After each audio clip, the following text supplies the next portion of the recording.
What's up, everybody? Matt Gajewski here, back again with the Odd Shopper channel.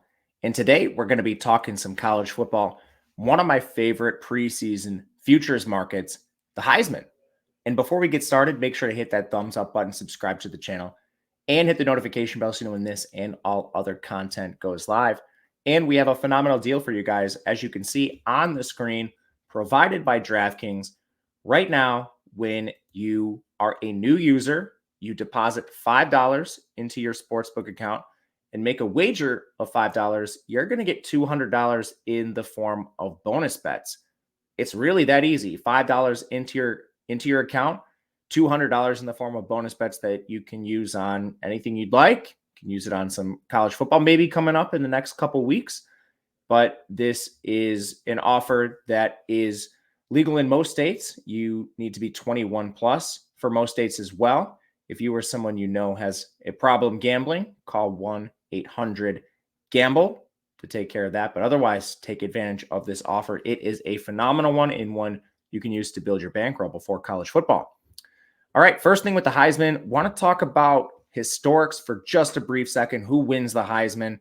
Because that's huge in who we are trying to evaluate as potential winners of this award. Over the last 23 years, so this is going back to the year 2000, 19 of the 23 winners have been quarterbacks. All of them have attended Power 5 schools, even the non-quarterbacks. And the average winner of the Heisman Trophy, the team they play for, is averaging 12.1 wins per game and only 1.5 losses. There have been a few notable exceptions to this. Caleb Williams, Lamar Jackson, Robert Griffin, and Tim Tebow, they were all on teams that had 3 or more losses. Well, the common denominator with these players, all of them are quarterbacks. All of them had good mobility, and all of them had elite statistical production. So I think at the very least, if you're looking at players outside of the elite teams, they need to sort of fit this mold as a dual threat quarterback that is accruing statistics in multiple ways. So that brings us to the current board. The favorite is reigning winner Caleb Williams. He's plus 500. That's not going to be enough for me to bet. We saw situations similar to this last year. You had Bryce Young winning the Heisman the year prior. He returned to college football. He was the favorite. It's very hard to win this award twice. There are a couple differences between those two teams. Bryce Young lost Jamison Williams and John Mechie.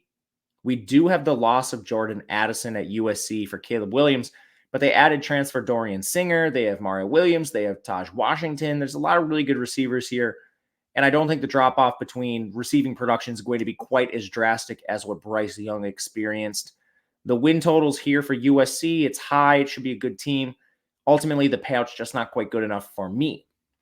When you go down the list, the next two favorites are interesting players, Jaden Daniels and Jordan Travis. Very interesting because these guys play each other right away in the season. 10-1 on Daniels. You got 12-1 on Travis. I think both are solid players. They're also not quite long enough for me to bet. And, they play each other. So you're accruing a loss like right away for one of these guys, which isn't ideal here.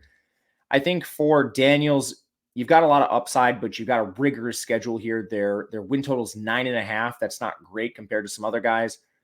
Like we mentioned at the top, he does have mobility. So, if there is a Heisman winner that accrues 3 or more losses, Daniels has the mobility to at least put up some numbers that maybe get him there. His career high passing stats, 2,943 yards. That happened in 2019 as a freshman. So he's going to have to take a step forward in terms of his passing. A lot of questions with Daniels. The win total, can he take a step as a passer? Does LSU get clipped at some point? Not enough for me to bet. I have a little more interest in Travis, but he basically is working with some of the same issues. 10 win total here. That's lower some of the top teams in the country. Good mobility. He has at least 400 yards in 3 straight seasons, but is that enough mobility to overcome a couple losses? Probably not. 3,214 yards is his career high.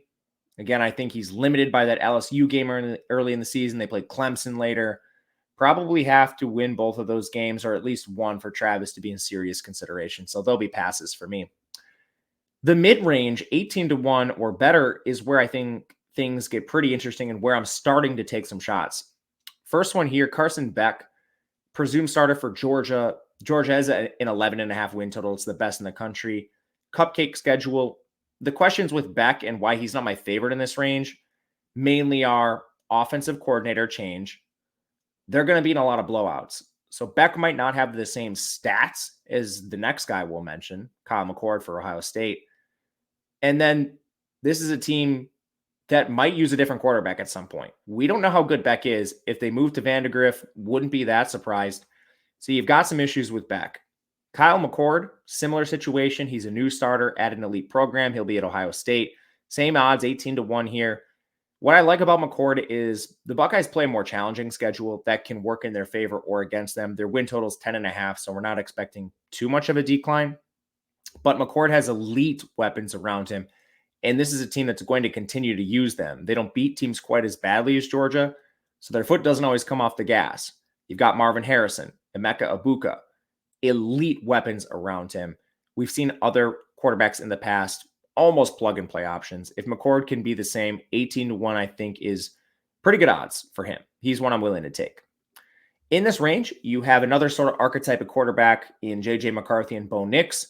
They're not new starters. They're incumbents that put up pretty good production, and they're going to be on good teams. So starting with McCarthy, not a guy I love in this awards market. Michigan is a win total of 10.5. That's great, but we know how they want to play. This is a run-based team. Last year, he only passed for 2,719 yards. He's going to need to take a big step forward there. He can run, but again, only 306 rushing yards. It's just not enough stats, raw stats, eye-popping stats for me to get behind McCarthy. Bo Nix is another incumbent returning starter for Oregon. It's almost the exact opposite. Win total lags a little bit at 9.5, but this is a guy that absolutely fills the box score with stats. Last year, he threw for 3,593 yards, 29 touchdowns, rushed for another 14 touchdowns on the ground. He was in contention for this award till a late season ankle injury took him out of it. I think with an improved winning record here, Nix could find himself in New York. So he's another guy I'll sprinkle at 18-1. Basically just got to beat USC, come in with 1 or 2 losses, and I think maybe he can get there. Someone I'm fading in this range, Joe Milton. We're going to get to long shots after we finish this mid-range here. Joe Milton, he does ooze NFL potential. He's sort of the Anthony Richardson of this class, 25-1. They lose Hendon Hooker here. I've got a lot of concerns. You have losses on the offensive line. Darnell Wright's gone. You lose your top 2 receivers in Cedric Tillman and Jalen Hyatt. It's a guy that had to transfer to Tennessee from Michigan. He's never been able to quite win the quarterback job. 25-1 is just not high enough for Milton for me. But now that we've talked about the guys at the top, and again, my favorite guys to back in the top are McCord at 18-1 and Bo Nix at 18-1. I think those are worth sprinkles. The long shots, the guys I really want to target late in this sort of market. Dylan Gabriel, 40-1, Oklahoma. He's the incumbent starter for the Sooners. Really productive player. Dealt with some injuries last year. Threw for 3,168 yards, 25 touchdowns in 12 games. Also unlocked his mobility a little bit with 315 yards on the ground. Oklahoma has a 9.5 win total, so you're sort of trailing those elite teams, which I think means Gabriel needs to run.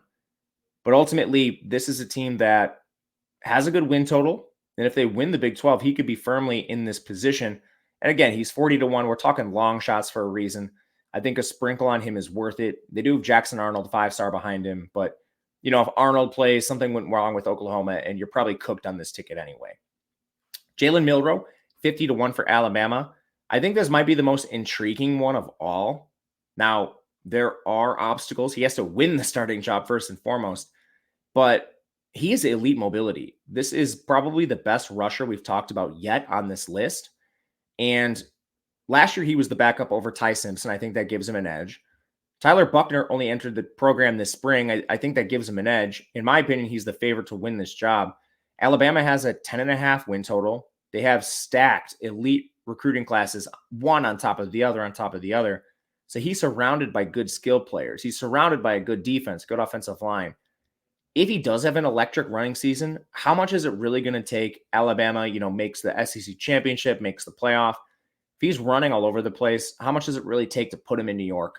I think 50-1 is a fine long shot here with Milroe. And the last one I'm going to talk about, this is as long as it gets. Tanner Mordecai, 120-1, Wisconsin quarterback. Win total is not good enough. It's 8.5. But the Badgers have a soft schedule. This is juiced towards the over. A 9-win season, a 10-win season is not out of the realm of possibility. They have Tanner Mordecai, again, coming over from SMU, highly productive. He had 3,524 yards and 33 touchdowns, minimum back-to-back seasons. Good mobility, over 300 career rushing yards. Phil Longo comes in as OC. Really, I think you're just looking at Wisconsin to play slightly above expectation. And again, the expectation's 8.5 wins per their win total. If they're in the Big Ten championship and play decent against Ohio State, they can lose. But if they actually show something, and then Mordecai is a good New Year's Six game, something like that. I mean, they have that award before then, but they get to like a New Year's Six game. You could be looking at Mordecai live for a really long shot here. So that's one I do like. A couple players quickly to avoid. Quinn Ewers, 12-1. It's just not enough for a Texas team that has a 9.5 win total. Arch Manning breathing down his neck. Yet to show anything as a deep passer. Love the weapons here, but 12-1, not enough on Ewers. Michael Penix, 16-1, 9.5 win total for Washington. He doesn't run the ball whatsoever. I mean, last year he threw for 4,600 yards, 31 touchdowns, and he didn't even finish as a top 3 finalist. What else can he possibly do to get there? Out on Penix at 16-1. Drake May, 16-1. They have an 8 win total. It's just not good enough. North Carolina is not going to win enough games for, a 16-1. Sam Hartman at 18-1 plays for a run-heavy offense in Notre Dame with no proven pass catchers. They don't have Michael Mayer. I'll be fading Hartman. Marvin Harrison at 30-1. He's a receiver. I mean, I just need a better payoff for a receiver to win this. And the last one, which is insane to me, is Connor Wegman at 40-1. Texas A&M has an 8 win total. Jimbo Fisher's running this team, whether he calls plays or not. And then Wegman hasn't shown anything yet. I mean, he was a freshman last year. He played a little bit. But do we really think that Wegman is going to propel Texas A&M in the SEC West to anything close to a Heisman performance? We'll be out on him.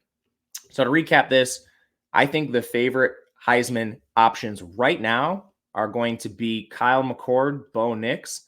And then my long shots, I like Dylan Gabriel, Jalen Milroe, and Tanner Mordecai. Again, those are long shots. We're sprinkling them. Nothing crazy. Don't get over your skis. Players to avoid: Quinn Ewers, Penix, Drake May, Hartman, Marvin Harrison, and Connor Wegman. Thank you guys for watching. Again, check out that DraftKings sponsor link in the video description below. You can find me on Twitter at @bat_Gajewski. Otherwise, we'll be back talking all things college football. Looking forward to seeing you guys soon. And until then, good luck. Have a good one.